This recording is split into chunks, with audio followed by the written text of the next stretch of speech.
Çok güzel bir şey ya. Yolun bitiminde otoban.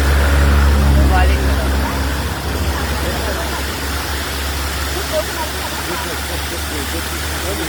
Evet doğru.